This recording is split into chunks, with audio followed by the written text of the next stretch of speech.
And welcome back to eBEFOREi Video Reviews. Today we're taking a look at Sideshow Collectables Star Wars 6th Scale R2-D2 Deluxe.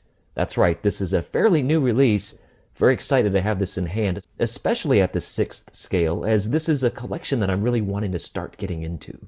So what better way than with your favorite mech droid thingy, Astro Mech, whatever. You know what this is. Quick look at the box. Beautiful box. Star Wars, black, pretty simple. As we turn this thing around, you just got R2-D2. It's plain, it's black. Here he is on the back, all exploded. We'll get into all that here momentarily, as well as what it comes with, which is a kind of a bonus hologram Princess Leia and Luke's table there, which is kind of cool. It says lighting added for effect. Duh. On the other side, you've got a little Disney thing. Can you see that? Disney. So I guess it's official, right? I'm just kidding. Of course it is. And a barcode on the bottom and all these different things. It says not suitable for children under 14 years, and I really would stick to that because there's a lot of real delicate pieces. Now, the box is magnetic, I believe, as this bit opens up, and you can actually display your figure in the package if you are so inclined to do so. There's the Star Wars logo, and there is where R2 used to be. Now he's out, and we'll show him to you right now. So here's a look at R2 without all the things attached to him, and it's pretty much what you would expect from Sideshow. It's a very beautiful looking piece. There's not really any die cast, so if you're expecting die cast, you're not going to get it. But it's a very nice quality plastic, doesn't feel cheap in any way, and really just a very beautiful, weathered, dirty-looking piece, all by design. It's meant to look that way. I did think, when I first opened this up, see that bit right there? I thought, oh God, like they messed up on the paint. I was very upset for about 35 seconds, until I looked online, and they're all like that, and it's meant to be a weathered effect on actually the blue bit right there, which, if you're kind of looking at it as he's kind of beat up, maybe a little rusty, maybe a little dirty, that would be the blue paint that's scraped off. Even though it's added silver paint, it's meant to look like the blue paint is scraped off, and that's kind of a cool effect, especially when you realize what it is that they were going for. Lots of trapdoors and hidden compartments, which we'll get into in just a second. Let's take an even closer look at some of the painted detail on the figure. So there's the head sculpt, and again, beautiful. A little bit of a flaw in the front of mine. I've seen online others have been kind of worse. So buyer beware there. It's not a super cheap figure, so you want your figure to look good. Although he's so weathered that it doesn't really look that bad. And really, it's only because I have it in these really bright studio lights that it has a kind of a glaring defect look to it. I will say that when you first get this, you'll need to flip the switch on the inside for the electronics and pull the little tab out. To do that, you see the whole head moves, right? But it's actually two pieces right here. So you want to hold the silver while you turn the head.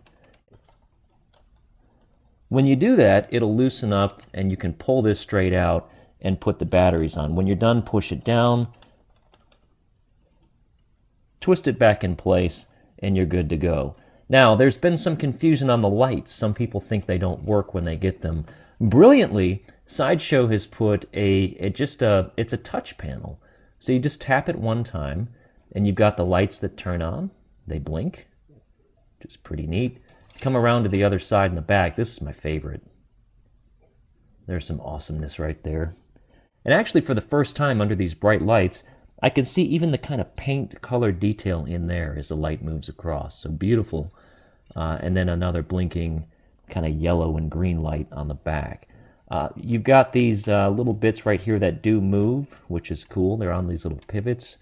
And you'll note that there's his hologram piece that isn't on. So you have to tap this a second time for that to turn on. It's very bright, which is nice. And then tap it again and it turns off. So once you flip that switch to on underneath the dome, attach it back down, pull that little tab out so that the battery connects. Push it back down, get it all together.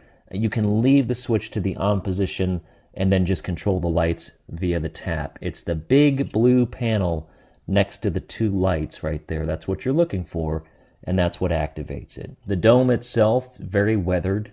Looks like it's just got a layer of dust on it.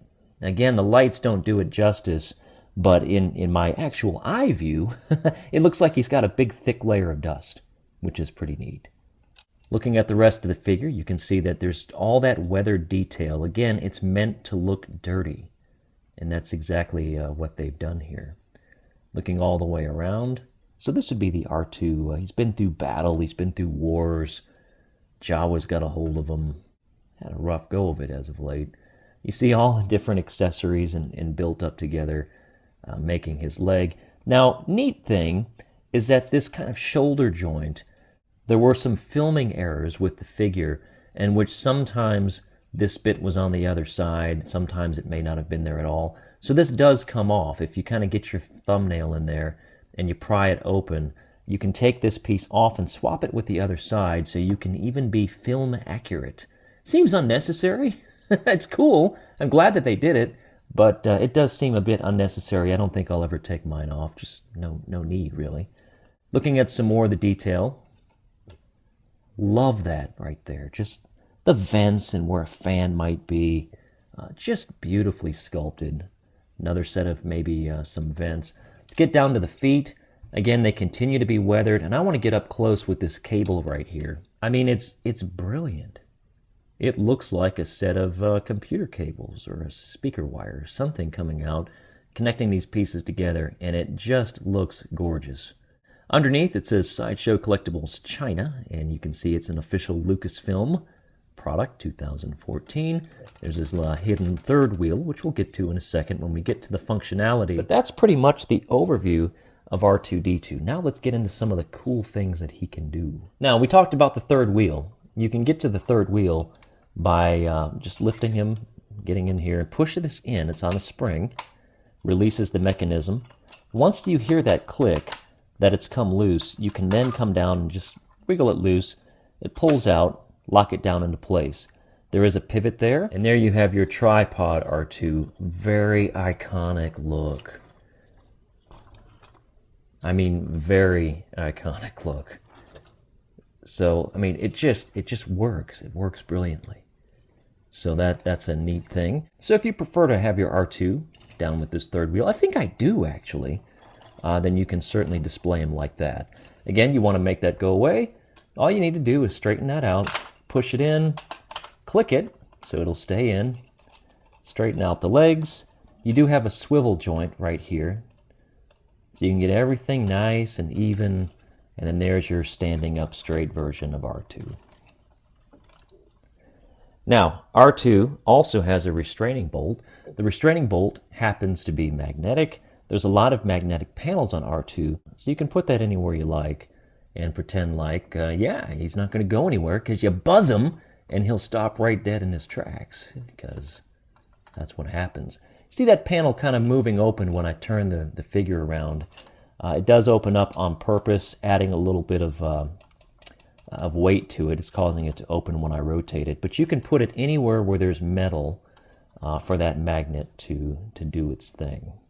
Now there's a reason that these panels are metal. Actually, they're plastic, but they've got metal inside, I believe. One of the accessories that R2 comes with is Luke's lightsaber. Now, the beauty of this, when we get a 6th scale Luke that can appropriately hold this, I'm sure he'll come with his own, but this has a magnet.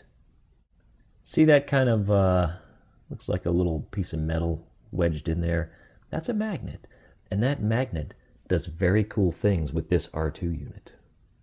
Oh, you want me to show you what it does? Okay, fine. So all these little panels that have pieces of metal or whatever inside of them, again, they are plastic, but it's got some kind of metal in there. You can take this and just touch it on R2 and start opening up these things that open. So you can see right there, hidden panels galore. I mean, it's getting pretty awesome here. I'm going to close that one for a second, open up this side panel. Get that guy open. Get that side open.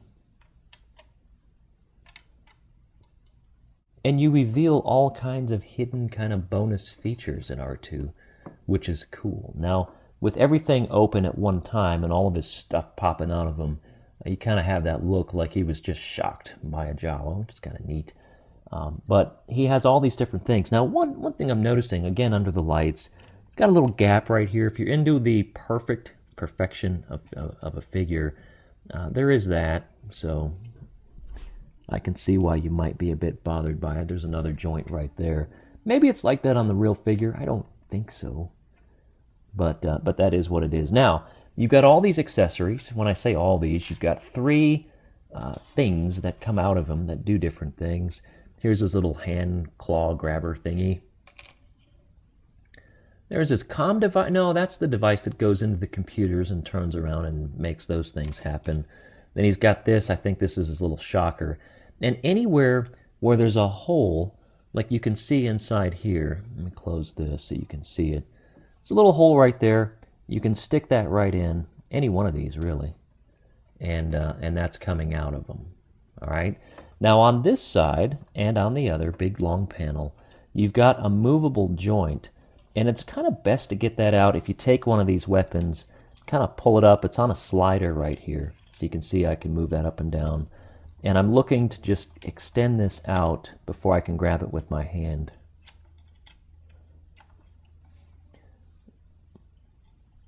Or you can just throw one of these tools into it, and then open it up. And now I've got his little claw grab, which is kind of cool. Again, you can put any one of these in any of the holes. That's what she said. You can come down here and grab this piece, lift it up, and again, this is on a slider joint, so you can move this up, and the weight of the object kind of keeps it in place, although it holds it better when you have it up, but it is designed to move around in there. And you can see toward the top, it's very stable. It's not sliding. Well, there it is. There it's sliding down, but it's very stable, especially for a display. You don't have to worry about things sliding down in your display case. Now, to put these things away, again, you take the right side facing and point that up, and your panel has no problem closing. On the other one, you want to do the opposite and put it down. If you don't, I've found that I can't get that panel to close all the way, so that sucks. I'm sure it's by design. And then you close it and you're good. The other side, I'm going to pull that out, close that up, close, close, close. We're back to normal R2. Now there are some neat features on R2's head. First of all, there's a place to store the lightsaber. All right, to do that, you want to take this front panel, kind of get your fingernail in there, push it down, and slide it over. You'll see there's a big hole right there. And the lightsaber actually goes in and actually springs down into it. You want to put it down, I believe, magnet side first. Might be wrong about that. No, I'm right. Magnet side first, and then you let the panel go, and in theory, this thing closes. Mine doesn't do it so well, so I probably won't be storing mine here. I have no doubt that I could get this to fit if I wiggled it around enough. Problem is I don't want to get it stuck. A cool thing, if you open the panel, since it's on a spring, you can have this lightsaber almost pop out of R2 like in Return of the Jedi, where this thing goes flying out into Luke's hand. So that's awesome. But very cool right there. You have your trusty magnet to look for some of the other hidden... Oh, this one is another push down. You push that, open it up. You need to push this down. I find it's easier to take this side of the lightsaber since it's got the flat end to it. Push it down, and you have one of R2's little radar probes. That particular probe doesn't stay up very well for me unless I've got him at an angle. So third wheel down, this seems to stay up just fine because he's bent back, and he's got his little radar right there. Detector, I forgot what that's called. To put it back in, you want to face it toward the middle of the dome, grab your trusty tool, and spring it down till it locks. Then take this piece, and you want to spring that back down. Now, you're going to be real tempted with your lightsaber in your hand to push down on that dome with this. Don't do that. Use your finger, because the last thing you want to do is scrape the paint on the top of the dome there. So we've covered this. We covered this. We'll cover the top there in a minute. This piece right here is another push down. This one you don't have to have tilted. This is his little swamp radar or camera or whatever it is. That, once it's extended, if you turn it just a little bit, it will stay in the right up position. You can see that it's standing up pretty stable, hitting the head. So there you go. When you're ready to push it back in, just pull it down and you're good to go. Now, there is one more hidden trapdoor on top. I use the magnet to open that. You've got a little joint right there. Technically, you could put any one of these tools, I think. Nope, you cannot. But what it's made for is this piece right here. And this is the R2-D2 working in Jabba's palace, getting ready to refill some drinks, which is neat. And to complete the look, he actually comes with, I kind of showed this to you briefly earlier, but he comes with the serving tray. So if you want to get R2 set up to serve some beverages, just kind of put this around him like that. Let's get a better camera view. I'm going to rotate this around and pretend like it's actually going to lift a cup up and put some beverage in it. So there R2 is now serving R2, and he would like to give you a tasty green beverage the next time you visit Jabba's palace. Lots of detail in that too. These cups all come off, and they've got the little pegs so they're stable. They're not going to fall off, which is kind of neat. So that's a neat accessory. Again, it's not one that I needed, but if we do get a 6th scale Jabba, which would be huge, right? Then certainly you would want to have a scene where R2 is serving up some beverages. Taking a look at the detail on this, it's painted beautifully. Very weathered, kind of brass look, maybe some gold. And very nice design. The cups themselves have the green liquid. It's just plastic inside of it. But it looks brilliant. It looks quite nice. Out of the package, these little attachments are off. They're very thin pegs, so be careful, because I could see how those could easily come off. To take this off, you just lift it up and the deal just fell back down on it, so you're good to go. Now, lastly, this little R2 unit comes with hologram Princess Leia. And this just pegs into Luke's table. This maybe is his sink, I don't remember. But anyway, there's Leia on the table in her hologram form. That's, if you remember from A New Hope, that's where R2 recorded her saying, "Help me, Obi-Wan Kenobi, you're my only hope." And so Luke, finally got R2. And here's the neat thing. Talking about the lights, we'll do a double tap so we can turn that on. And then that's supposed to mimic as if he's lighting up Leia. Now, there is light up effects on Leia. You take the sink that pushes in, it's this guy right here, push it. Boy, that looks wicked on my camera. But it actually does light up. So if I turn off some of these lights here, you can get an idea. That looks wicked. I don't know why it looks like that, but it's lighting up from the base, and so it looks hologram style when you're actually looking at this up close. So you definitely get the idea that R2 could be projecting this on the table, and when he decides he's done, you turn it off and remove the princess from the deal. Now the table, if you choose to not have the princess hologram on the table, you can pull this out, which I'm not going to do because it twists in, and this is kind of not a great quality plastic right here, and I don't want that to break off in the table. But there is a tabletop cover, and this is something that you can control with Luke's magnetic lightsaber. So you can put it in the table, it's flush against the table, and use the lightsaber to pull it out. It's kind of neat. So as my first Star Wars figure in the 6th scale, and really my first Sideshow Collectables figure, the question remains, do I recommend this? Absolutely, no question do I recommend this figure. Do note that there is not die cast. If you're expecting a metal R2, this is not the figure you're looking for. If you're looking for a pristine white, right out of the factory R2, this is not the one that you're looking for. He's weathered on purpose, so do know that.